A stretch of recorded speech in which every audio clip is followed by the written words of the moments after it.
Teman-teman, baca firman Tuhan wajib setiap hari. Amin.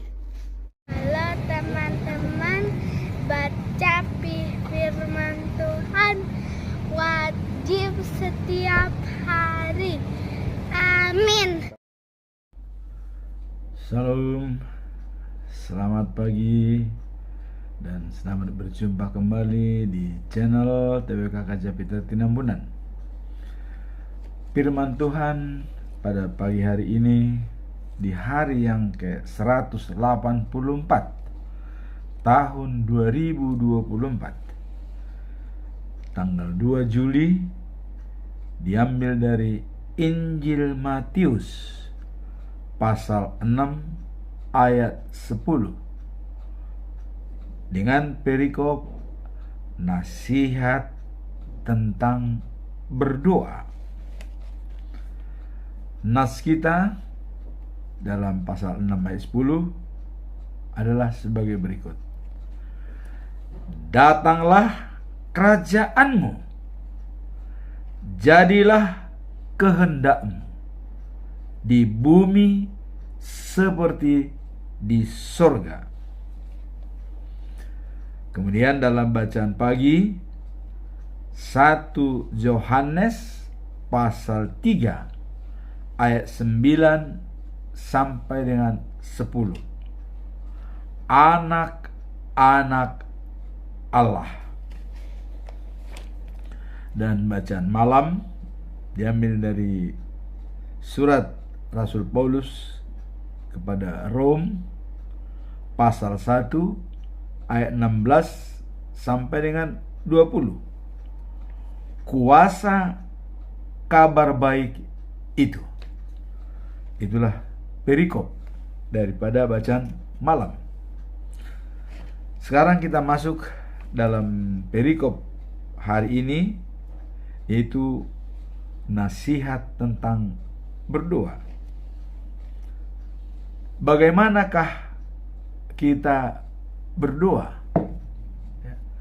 Berdoa adalah berbicara langsung dengan Tuhan.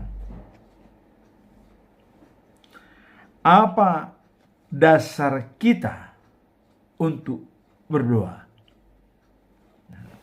Kita lihat dalam buku Judas pasal 1 ayat 20.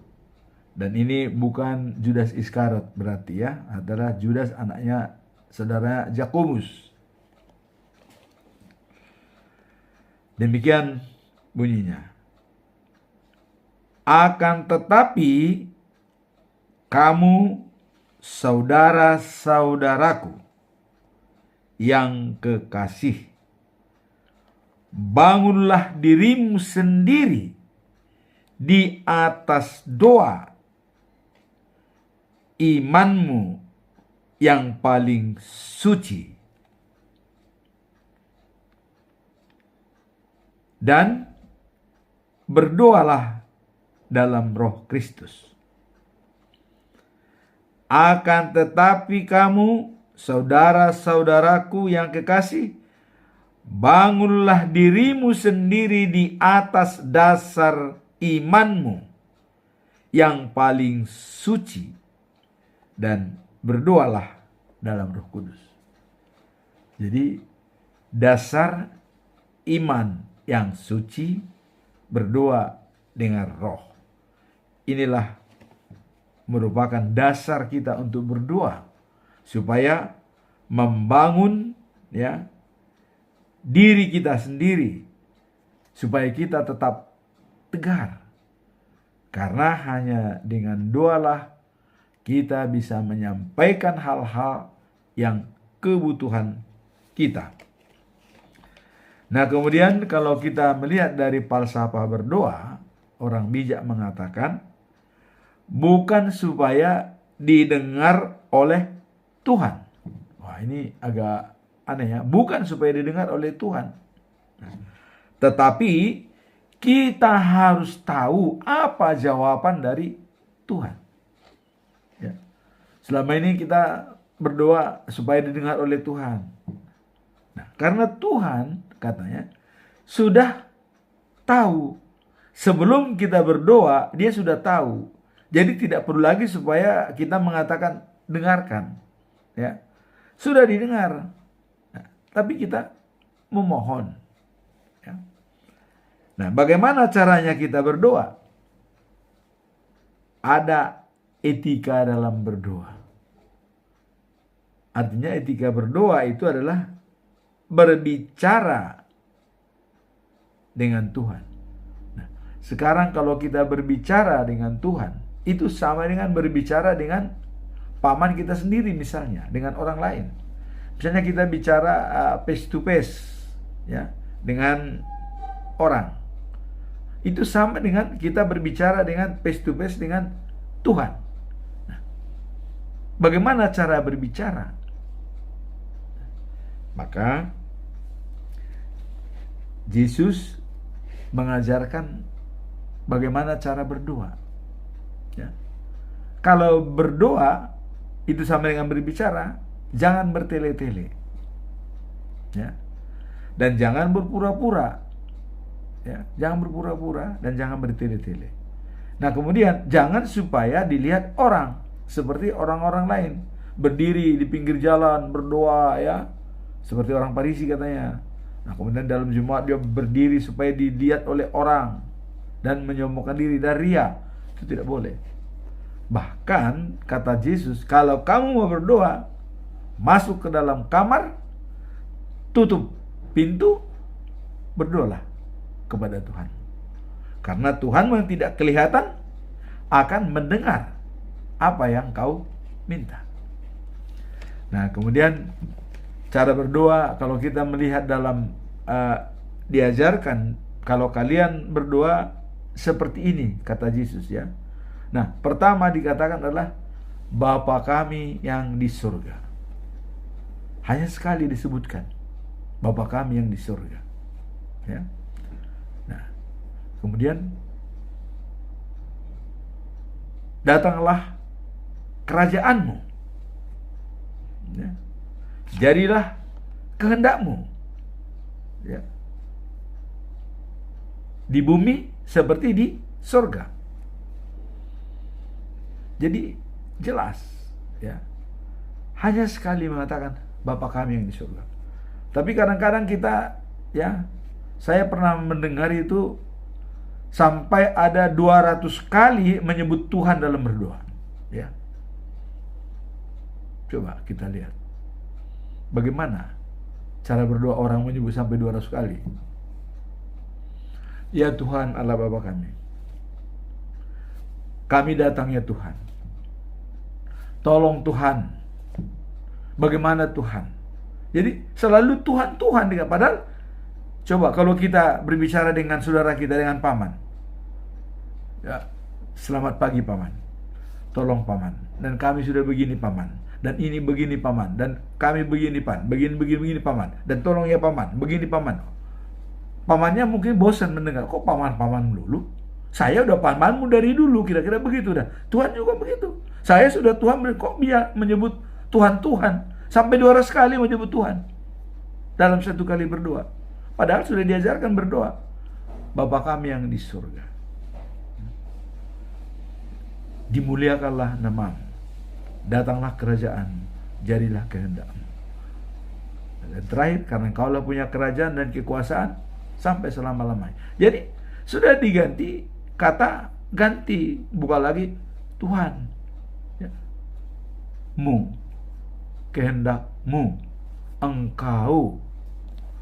Nah, jadi memang perlu ya kita berdoa supaya teliti sedikit. Dan yang paling lucu di akhir doanya ya, ada orang mengatakan ya, dan walaupun kami tidak minta Tuhan, kamu sudah tahu kebutuhan kami, berikanlah itu kepada kami. Loh, waktu kita masih di dalam kandungan pun Tuhan sudah tahu ya, sudah tahu Tuhan. Jadi ngapain kita kasih tahu lagi seperti itu? Walaupun kami tidak sebutkan, Tuhan sudah tahu semuanya. Maka berdoa yang benar adalah konkret dan bukan abstrak, konkret, jelas. Ya. Misalnya, kita berdua mau makan. Wah, udah mau makan, makanan sudah ada, dirapel semua. Sampai kemana-mana, sampai ke kampung, kemana, didoain semua. Wah, ini gak benar. Makanan yang ada di rumah, berdoa. Berkatilah Tuhan makanan ini agar badan kami sehat dan semua. Udah, cukup. Nggak usah yang lain. Nanti didoakan lagi supaya pertemuan kami. Nanti ada saatnya berdoa untuk doa syafaat. Ada. Ya. Jadi orang kadang-kadang dirapel semua, satu kali berdoa, sudah. Itu perbuatan, itu bukan kekuatan. Aristoteles mengatakan, perbuatan kita bukan kekuatan kita. Tetapi kekuatan kita adalah apa yang kita lakukan berulang-ulang. Berulang-ulang. Ya. Bacaan firman Tuhan setiap hari, baca, berulang-ulang. Berdoa setiap pagi, berdoa. Mau makan, berdoa. Mau berangkat, berdoa. Mau tidur, berdoa. Mau bekerja, berdoa. Berulang-ulang. Itulah kekuatan kita. Bukan dirapel, satu kali berdoa semua. Sampai ke kampung-kampung didoain, ini begini Tuhan, ini panjang. Itu namanya berpura-pura dan bertele-tele, kata Yesus. Jangan berpura-pura dan bertele-tele. Doamu harus jelas, konkret, jangan abstrak. Ya, jangan abstrak. Kalau sudah jelas kita tahu, ya, sakitnya jelas jantung, doain jantungnya. Nah, maka ada berdoa itu. Ya, kalau kita lihat tidak punya anak misalnya, ya. Sudah kawin selama 5 tahun, tapi belum diberikan anak. Apakah Anda bertahan terus tidak punya anak? Berdoa, tapi berjanji dengan Tuhan. Ya. Saya sudah ulangi dalam khotbah yang dulu, ya. Kita bisa berjanji dengan Tuhan. Tuhan, kalau tahun ini saya juga belum punya anak, tahun depan saya akan anak. Karena itu sama. Kalau sudah berkeluarga, benar-benar ingin punya anak. Ini, ya, udah dibiarin berapa puluh tahun pun gak punya anak, ya kan? Tuhan akan melihat dulu, dipercaya tidak orang ini.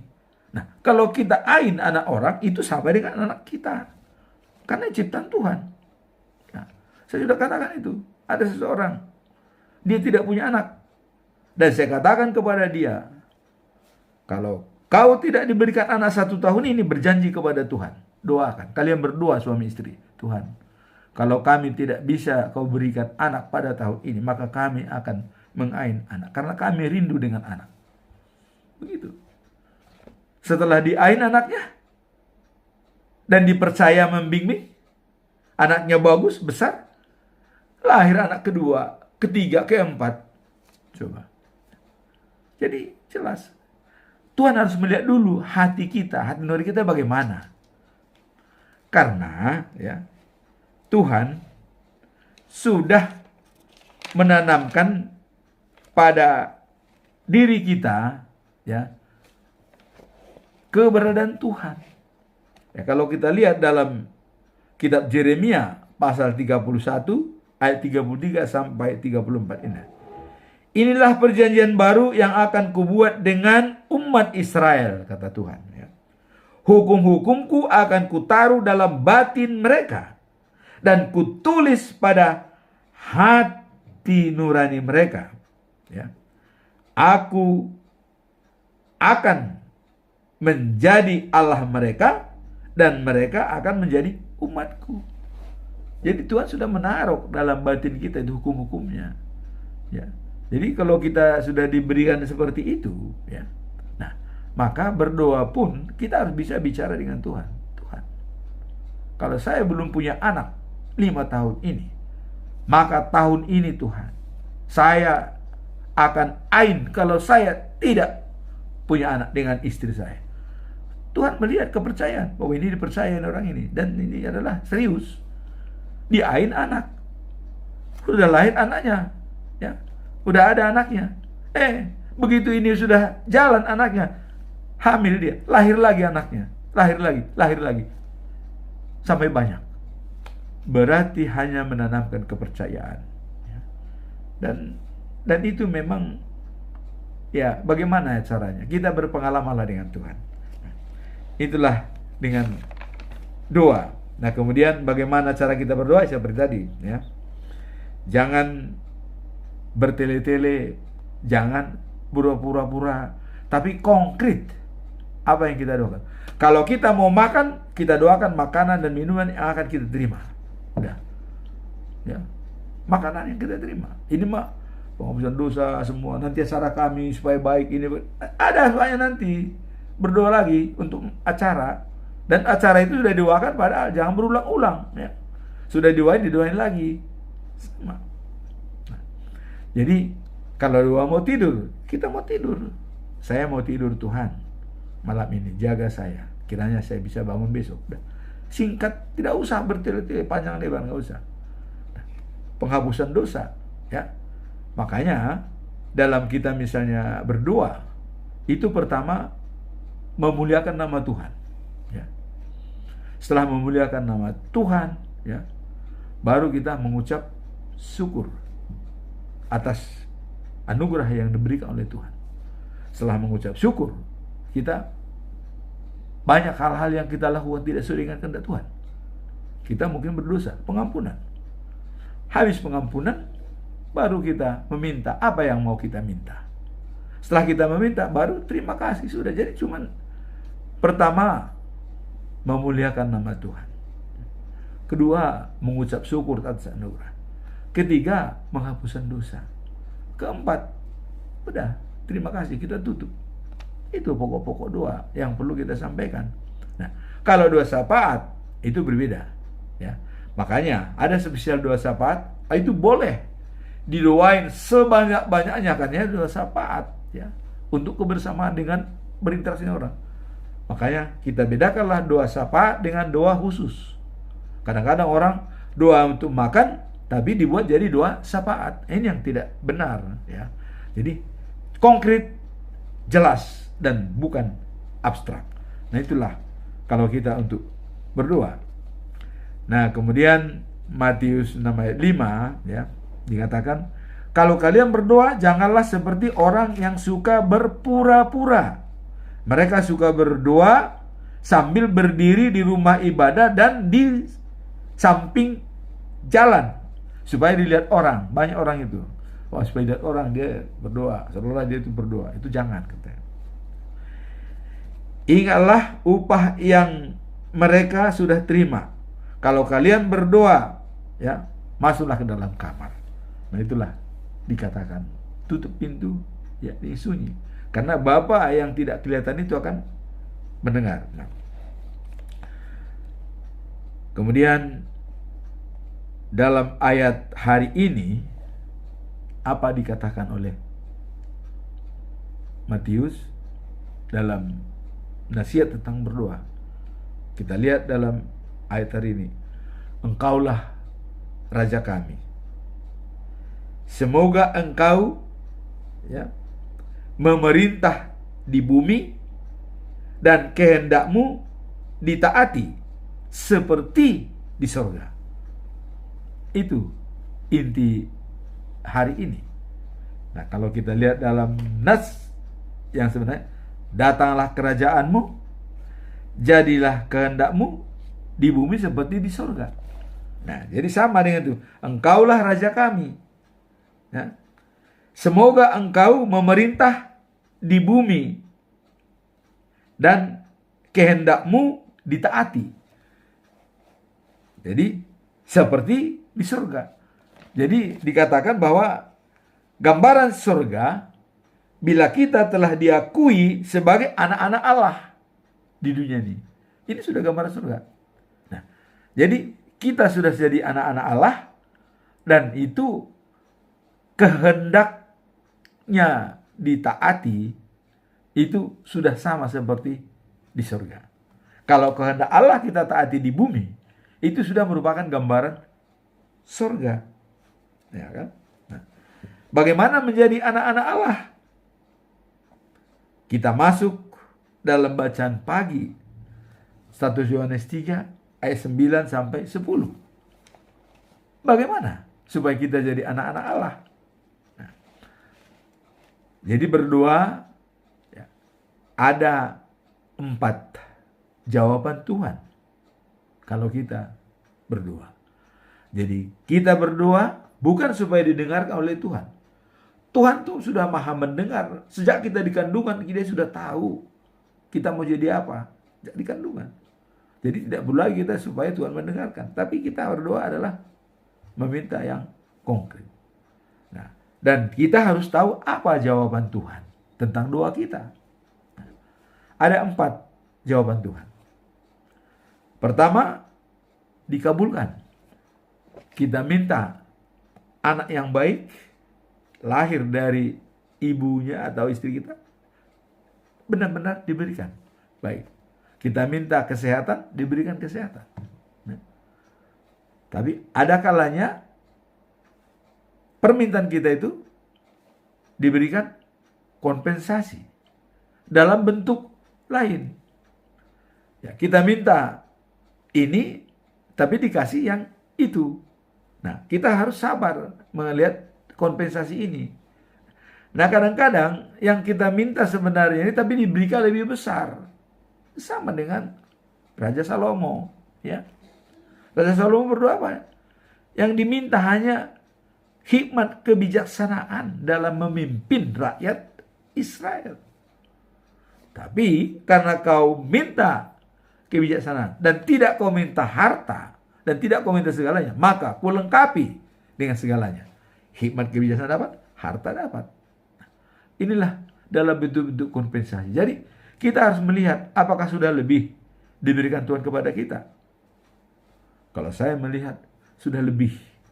Ya, seperti kita datang dari kampung, berada di Cilegon yang tidak kita tahu sebelumnya, dan kita bisa berumur ya sampai 70 tahun. Apakah itu sudah bukan hikmat diberikan Tuhan? Kita harus melihat. Jadi walaupun banyak hal-hal yang menyakitkan kita, tapi kita lihat hal-hal yang membesarkan diri kita. Lebih banyak kok. Itulah namanya kompensasi diberikan Tuhan. Ya. Nah kemudian ada permintaan kita itu ditunda. Tidak sekarang, nanti. Ya. Kapan? Kita tidak tahu. Ya. Nah, tapi permintaan kita tahu ditunda atau ditolak. Nah itu nanti kita lihat di akhir hidup kita itu tidak diberikan. Berarti ditolak. Jadi ditunda itu hampir sama, hampir dengan ditolak. Jadi cuma ditunda itu bisa ditolak ya, dan bisa memang ditunda. Nah, jadi pertama tadi adalah dikabulkan Tuhan, kedua diberikan kompensasi, ketiga ditunda, keempat ditolak. Nah, jadi itulah hal-hal yang menjadi modal kita dalam berdoa. Dan ingat bahwa waktu kita sidi itulah pegangan hidup kita. Ya, itu pegangan hidup kita. Karena banyak ayat-ayat itu benar-benar harus diresapi. Kalau tidak diresapi, bagaimana kita menjalankan tugas kita? Nah, ayat sidi kita itulah menjadi pegangan hidup kita, bahwa kita sudah dipatrikan di dalam nama Tuhan Yesus Kristus, Allah Bapa dan Roh Kudus. Itulah mengenai doa, nasihat tentang berdoa. Jadi datanglah kerajaanmu, jadilah kehendakmu di bumi seperti di surga. Artinya di bumi ini pun kita sudah bersama dengan Allah. Nanti kita lihat perikop berikutnya, anak-anak Allah. Kemudian bacaan malam itu, kabar baik itu bagaimana? Nah, sekarang kita masuk dalam bacaan pagi, yaitu 1 Yohanes pasal 3 ayat 9 sampai 10. Anak-anak Allah. Orang yang sudah menjadi anak Allah tidak terus-menerus berbuat dosa. Sebab sifat Allah sendiri ya ada padanya. Jadi manusia itu diciptakan sesuai gambarnya. Nah, kalau sudah sesuai gambarnya, apakah kita bisa melakukan dosa? Saya kira kita harus sadar. Ya. Saya ada pengalaman pribadi, benar, pernah melakukan, karena Allah berada di dalam diri saya. Kemudian saya melakukan yang tidak sesuai dengan perintah Tuhan. Akhirnya saya kena kuman. Ya, saya kena. Dan walaupun bagaimana pembelaan orang, kalau Allah sudah mengatakan kau harus masuk, masuk, tidak bisa dibantah. Ya, karena kita sudah salah tadi. Karena kita sebagai gambaran Allah, ya, berbuat tidak sesuai dengan kehendak Allah. Ya. Nah, saya pernah pengalaman nih tahun 94. Ya, saya menang main judi 70.000. Ya, ini pernah saya lakukan. Saya pulang jam 4 pagi. Ya, saya pulang jam 4 pagi. Saya berdoa, apakah ini salah apa tidak? Saya katakan kepada Tuhan, Tuhan, saya menang main judi tadi, pulang dari rumah si A jam 4 pagi. Dan apakah ini baik apa tidak? Bagaimana nih? Tolong berikan penjelasan. Apa kata-kata daripada menurut saya, karena saya dalam tidur dan saya ada yang ya bertanya, saya anggap itu roh Allah. Saya anggap itu roh Allah atau malaikat atau siapa, tapi itu adalah roh Allah. Pertanyaannya sangat simpel. Pertanyaan ada 3. Siapa menciptakan kamu? Itu pertanyaan pertama. Ya, gampang jawabnya. Tuhan. Kemudian, bagaimana Tuhan caranya menciptakan kamu? Dari mana napas itu dihembuskan? Kita tahu kan dari hidung. Dari hidung. Saya jawab benar. Sekarang terakhir. Kalau dari hidung napas itu diciptakan, itu adalah hak milik saya. Saya berada dalam diri kamu. Jadi kalau kau bawa saya ke tempat yang seperti itu, saya tidak suka. Sudah. Bukan dikatakan dosa, bukan dikatakan benar. Pokoknya Tuhan tidak suka kalau dibawa ke tempat itu. Ya sudah. Maka apakah itu harus kita ulangi? Ya jangan. Sehingga dengan demikian, oh iya seperti itu. Jadi main judi itu tidak dikatakan Tuhan salah apa tidak, tapi tidak suka seperti itu dibawa. Ya. Walaupun kata orang itu hiburan, ya, untuk menghilangkan stres.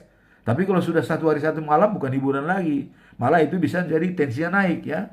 Nah, jadi bukan dikatakan itu salah atau benar oleh Tuhan, tapi saya tidak suka kau bawa ke tempat seperti itu karena saya berada dalam dirimu. Jadi jelas, nggak ada hal lain. Tidak dikatakan itu dosa, enggak. Ya, karena dosa itu kan kata Tuhan, dosa dan pelanggaran bisa diampuni. Tapi kalau kita berdosa kepada roh Allah, itu tidak bisa diampuni. Ya, itu tidak bisa. Nggak bisa diampuni kalau berdosa benar. Misalnya, kita menghina Allah, itu nggak bisa diampuni. Ya, nggak bisa diampuni. Kita lihat, ada 2 orang, saya katakan selama ini. Anaknya Harun yang menghina Allah, membuat perapian baru dengan kesombongan mereka. Padahal perapian sudah ada, sudah ditetapkan oleh Musa, dibuat yang baru. Ya, Abihu dan Nadab, 2 anaknya Harun, coba, sudah imam mereka. Ini orang Lewi mereka ini. Sudah imam. Tapi apa yang terjadi? Begitu api dinyalakan, langsung api Allah datang, dua-duanya dibakar, mati dua-duanya. Padahal sudah imam. Coba. Selama ini sudah bergaul dengan Tuhan. Jadi tidak ukuran, kalau kita sudah bergaul dengan Tuhan, kita langsung sudah hebat. Tidak.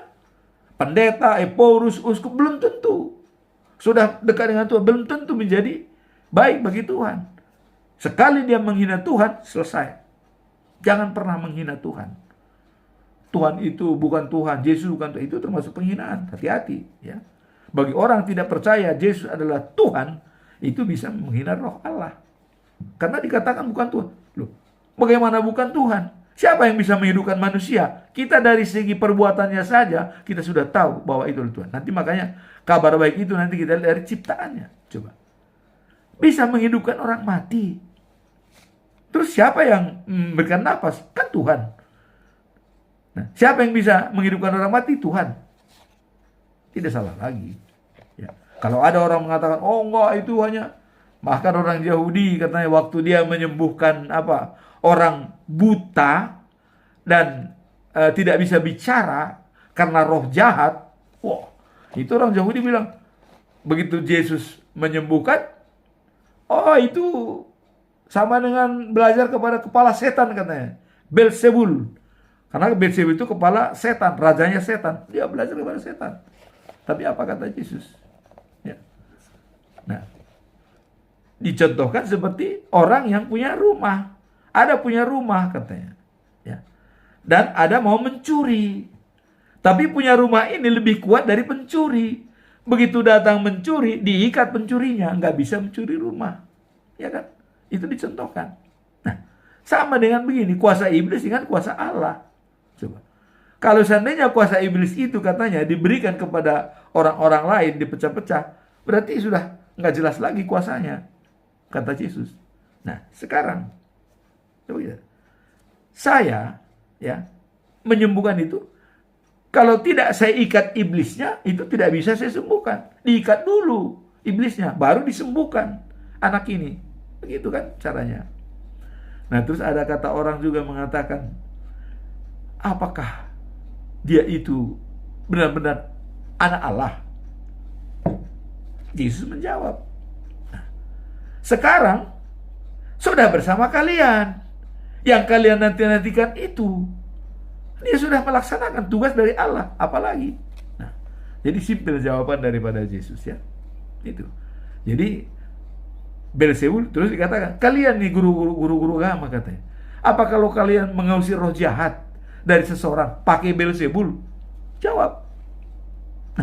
Jadi saya ikat dulu iblis itu, saya sembuhkan orang ini. Roh jahatnya keluar.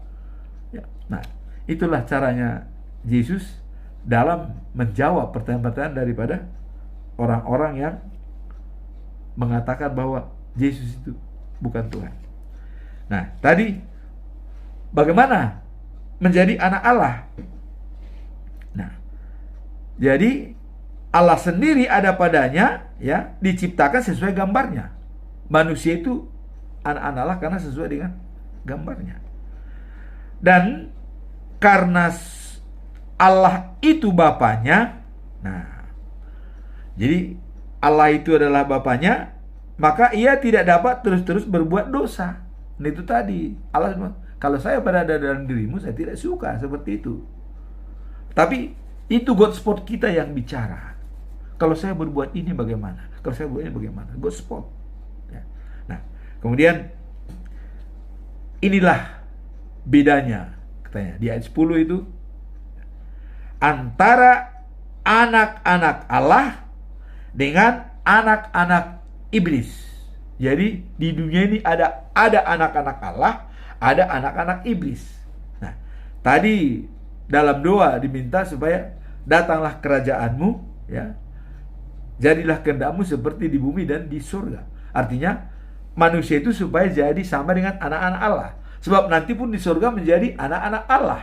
Karena Allah sendiri yang memerintah, kira-kira begitu. Nah, jadi bedanya anak-anak Allah dan anak-anak iblis, ya.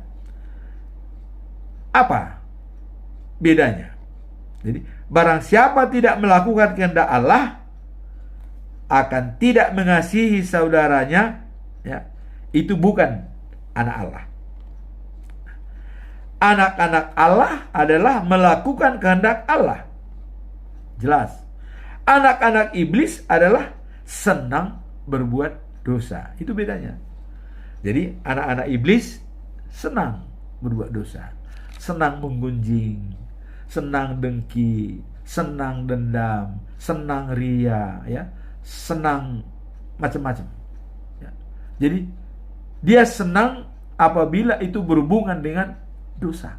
Sangat senang. Senang lihat orang susah, susah lihat orang senang. Tapi anak-anak Allah selalu dia melaksanakan kehendak Allah. Nah, itulah doa tadi, datanglah kerajaanmu, jadilah kehendakmu seperti di bumi dan di surga. Di bumi dan di surga. Di bumi seperti di surga. Jadi di bumi ini sudah seperti di surga. Kira-kira begitu. Nah, ada pesan orang tua sebelum meninggal dunia.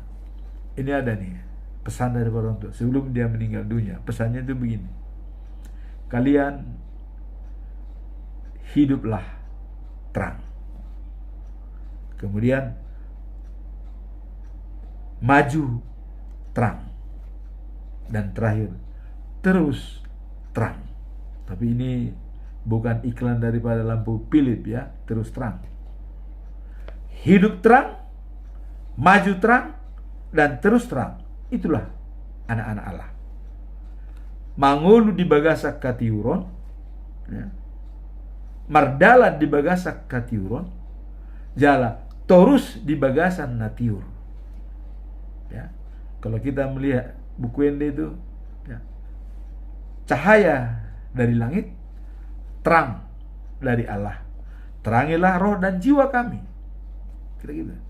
Sondang, ya, sondang sian debata, hatiuron sian ginjang, sondangi marohanami asa sonang, laho manjalo hanguluan, napinatu bami oh Tuhan. Jadi jelas, cahaya dari langit, terang dari Allah, terangilah roh dan jiwa kita. Nah, jadi anak-anak terang itu jelas anak-anak Allah. Maka tadi ada falsafah orang tadi mengatakan hidup terang, maju terang, dan terus terang. Dan itulah maksud perikop awal, ya. Datanglah kerajaanmu, jadilah kehendakmu di bumi seperti di sorga. Jadilah anak-anak terang. Kita selalu memberikan cahaya dan memberikan terang. Nah, seperti dalam kitab Yeremia, ya, bahwa dikatakan, inilah perjanjian baru yang akan kubuat dengan umat Israel. Hukum-hukumku akan kutaruh dalam batin mereka, dalam batin. Hukum-hukum itu ditaruh dalam batin, ya. Dan kutulis pada hati nurani mereka. Aku akan menjadi Allahnya dan mereka akan menjadi umatku. Jadi situ sudah jelas, ya. Dia Allah kita dan kita jadi umatnya. Itulah anak-anak terang. Nah, sekarang kita masuk dalam bacaan malam. Diambil dari surat Apostol Paulus kepada jemaat di Rom, ya, pasal 1 ayat 16 sampai 20. Kuasa kabar baik itu bagaimana? Nah, ini kita lihat lagi kuasa. Rasul Paulus mengatakan, ya, saya percaya sekali akan kabar baik itu. Paulus sangat percaya dengan kabar baik yang dari Allah itu, ya. Karena katanya kabar baik itu adalah kekuatan Allah. Jadi kalau sudah menjadi kekuatan Allah kabar baik itu, wah, itulah yang menjadi pesan dari perikop ini, ya. Nah, jadi kekuatan Allah untuk menyelamatkan semua orang yang percaya. Dan itu pertama kepada orang Yahudi, ya. Baru bangsa-bangsa di luar dari Yahudi. Nah, kenapa itu pertama kepada Yahudi? Karena, ya, waktu bangsa Israel, ya, dibuang di Babel, Yerusalem hancur.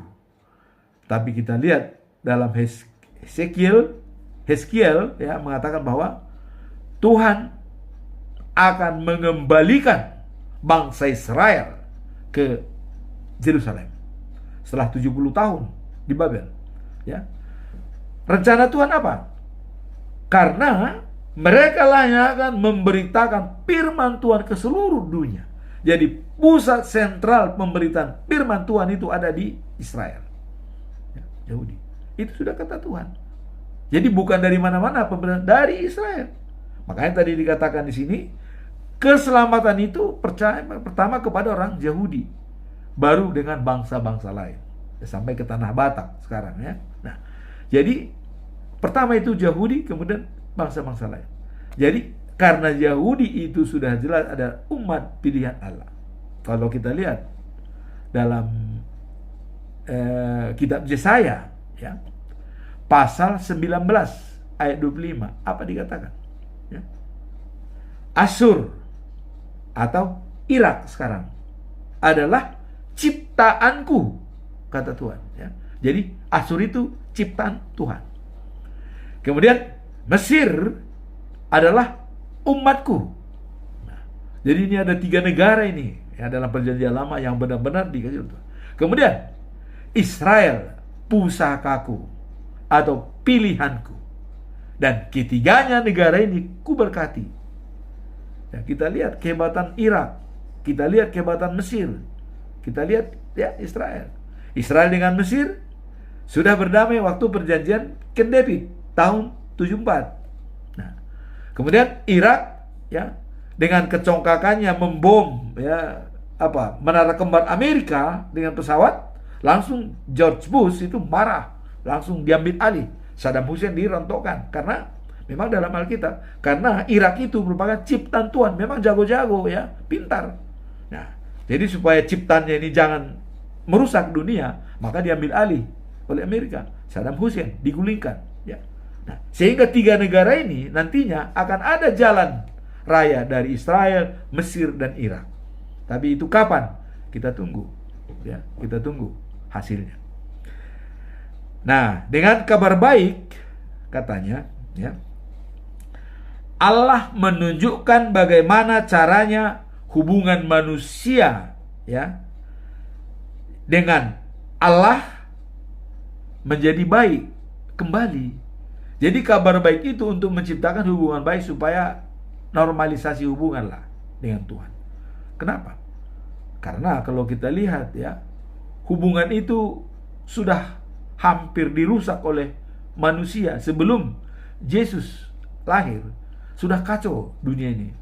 Nah, cuman kekacauan itu karena Allah ya tidak mungkin lagi dia melakukan seperti seremonial law ya, hukum seremoni pada awal, langsung mematikan orang kalau bersalah. Kemudian ada civil law ya, artinya hukum kerajaan ya. 2 saksi orang melihat dia berzina ditimpuk mati. 2 saksi melihat dia menghina raja ditimpuk mati. 2 saksi melihat dia tidak pergi beribadah ditimpuk mati. Jadi tidak mungkin lagi seperti itu. Maka ya, begitu besar kasih karunia Tuhan Allah kepada dunia ini, maka dia mengirimkan anak yang tunggal Tuhan kita, yaitu Yesus Kristus, untuk berbaik dengan dia kembali. Berbaik dengan dia kembali. Dan itu tadi sudah menjadi menyatu dengan doa tadi, datanglah kerajaanmu, jadilah kehendakmu seperti di bumi dan di surga. Jadi dengan adanya Yesus datang ke dunia ini, itu sudah menggambarkan kerajaan surga. Karena dia dari surga. Dengan kedatangan Yesus ke dunia adalah menggambarkan kerajaan surga ada di sini. Sekarang, siapa yang menikmati kerajaan surga di dunia ini? Saya kira ya banyak orang. Tapi ada juga mengatakan seolah-olah neraka. Ya, karena tidak menikmati dunia ini adalah sama seperti kerajaan surga dengan kedatangan Yesus Kristus. Nah, dari surga Allah menunjukkan ya murkanya terhadap semua dosa dan kejahatan manusia, karena kejahatan itu sebagai penentang untuk berhubungan dengan Allah. Jadi Allah sangat benci kepada dosa karena itu mengganggu hubungan baik antara kita dengan Allah ya, dengan dosa itu mengganggu hubungan baik. Maka itu harus ya makanya kalau memang karena perbuatanmu kau harus penjara. Nah, kira-kira begitu ya. Udah, itu kita harus ikuti. Karena perbuatanmu kau harus masuk penjara. Itu nggak bisa ditolak siapapun. Bagaimanapun hebatnya pembela, tidak bisa. Pasti kalau masuk ya. Nah, jadi hubungan dengan Allah. Kemudian apa yang dapat diketahui manusia tentang Allah? Nah, itu sudah jelas ya dalam hati nurani manusia. Sebab Allah sendiri sudah menyatakan itu kepada manusia semenjak Allah menciptakan manusia di dunia. Terus bagaimana kita melihat kebesaran manusia katanya, kebesaran Allah? Sifat-sifat Allah yang tidak kelihatan. Kita kan tidak melihat sifat-sifat Allah. Terus bagaimana kita cara melihatnya? Lihatlah ciptaannya. Begitu indah laut itu, begitu indah pegunungan, begitu hebat ciptaan-ciptaannya semua. Ya. Bahkan waktu Allah ya membuat cobaan kepada Ayub, ya, apa dikatakan Ayub? Saya siap berperkara Tuhan, kalau memang saya salah. Nah, jadi itu memang ketegasan boleh ya. Kita juga bisa mengatakan kepada Allah, kalau memang kita tidak siap berperkara, apa salah saya? Apa? Kira-kira begitu. Nah, Ayub mengatakan seperti itu. Tapi Ayub tidak tahu kalau Allah itu bangga kepada iblis, ya, karena kehebatan Ayub. Jadi kalau Allah bangga kepada kita, kita bisa mendapat cobaan yang berat. Bisa. Bisa apakah sakit kanker, apakah sakit ini, sakit itu bisa. Tapi ingat, apapun yang kita derita itu serahkan kepada Tuhan. Tuhan bisa bangga kepada kita. Kalau Tuhan bangga kepada kita, bisa aja penyakit kepada istri, kepada anak, kepada suami bisa terjadi. Nah, ingatlah, kalau Tuhan bersama kita, toh kita ini titipan kok. Berapa lama sih umur kita? Hanya setelah kita life after life 2 meter, ya. Tempat kita tidak lebih dari itu. Nah, jadi kalau bangga Allah kepada kita, dia bisa menantang iblis. Ayub ditantang iblis. Iblis, dari mana kau? Lihat Ayub itu, hebat. Oh, dia kan karena sehat, punya harta. Wah, sampai tahap kedua, hartanya habis. Dia sakit dan sampai Ayub yang berperkara. Tapi coba kita lihat. Ada 60 pertanyaan daripada Allah. Tidak bisa dijawab oleh Ayub. Satu pun tidak bisa dijawab Ayub. Apa pertanyaan itu? Ya. Tuh. Siapa yang tahu kalau bunga bakung itu berkembang pada saatnya? Siapa yang tahu? Tidak ada. Jam berapa? Tidak ada. Tuhan tahu. Siapa yang bisa menentukan kalau anak kambing itu beranak jam berapa? Siapa yang tahu kalau ada naga laut itu mengarung di lautan itu berbolak-balik dan sangat keras? Gak ada yang tahu. Itulah. Nah, jadi sifat-sifat Allah yang sebenarnya kita melihat ciptaannya. Itulah gambaran daripada Allah. Jadi jangan lagi cari Tuhan. Jangan lagi cari Allah. Lihatlah ciptaannya. Itulah gambaran Allah. Bersamalah kita dengan dia, ciptaan Allah yang sangat indah. Laut yang sangat indah. Gunung-gunung yang sangat indah. Itulah gambaran daripada Allah. Allah menciptakan dunia. Sifat-sifat Allah tidak kelihatan. Bisa kita lihat dari ciptaannya yang sangat indah dan memukai. Jadilah manusia ya, tidak punya alasan lagi ya untuk menyombongkan diri ya, dengan melihat cipta Tuhan. Demikianlah firman Tuhan pada pagi hari ini. Pertama tadi adalah, datanglah kerajaanmu, jadilah kehendakmu seperti di bumi dan di surga. Dan itu sudah tercipta waktu Yesus Kristus datang ke dunia sebagai pemimpin kita. Surga itu sudah diciptakan di dunia dengan kedatangan Yesus. Nah, kemudian jadilah anak-anak Allah dan bukan anak-anak iblis. Anak-anak Allah tahu melakukan kehendak Allah. Kalau anak-anak iblis selalu membuat apa yang ditentang oleh Allah. Nah, kemudian kuasa kabar baik itu, dan itu adalah merupakan kekuatan daripada Allah menyampaikan ke dunia ini. Dan kekuatan kabar baik itu adalah dengan mengirimkan Yesus sebagai manusia. Dan gambaran daripada Allah datang ke dunia ini. Dan itulah bacaan kita pada hari ini. Semoga dengan firman Tuhan hari ini bisa menjadi pedoman bagi kita dan dalam menjalankan tugas kita masing-masing, khususnya dalam berdoa dan meminta kepada Tuhan. Konkret dan bukan abstrak. Amin. Tuhan memberkati kita semua. Subscribe, comment, and share. Bye. Thank you for watching.